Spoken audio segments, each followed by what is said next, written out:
आदरणीय आमच्या यशोमती ताई, ज्या माझ्या मोठ्या बहिणीसारख्या, काल मी त्यांचं वक्तव्य ऐकलं की त्यांनी कडाडून त्या किराण्याचा विरोध केला.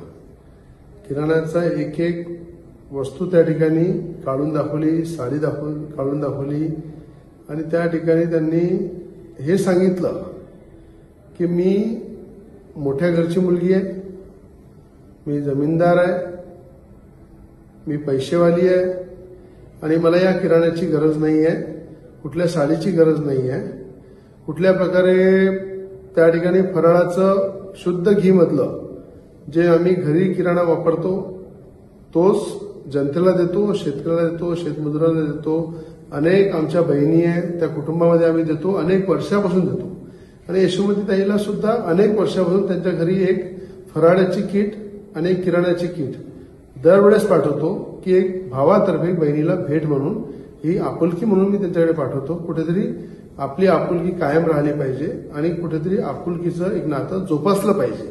पण त्याचा जो विरोध केला ताईने, ज्या पद्धतीने सांगितलं, ज्या अंकारामध्ये त्यांनी सांगितलं की एका भावानं दिलेली भेट ते मला नको.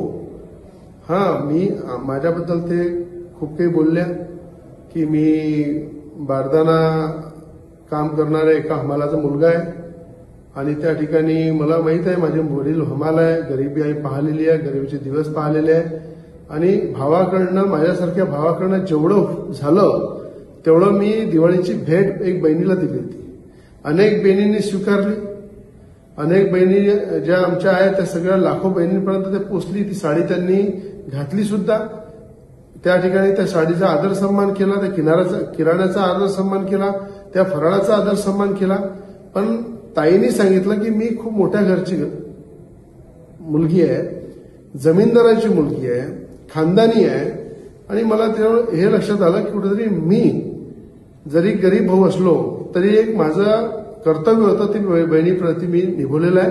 त्याचा तिने विरोध केलेला आहे, त्याचा मला काही हे नाही आहे. पण हे आजच नाही, अनेक वर्षापासून यशोमतीताई ठाकूरकडे मी किराण्याची थैली, अनेकदा त्यांना फराळाचं गिफ्ट अनेकदा दिलेलं आहे, अनेक वर्षापासून सुरू आहे.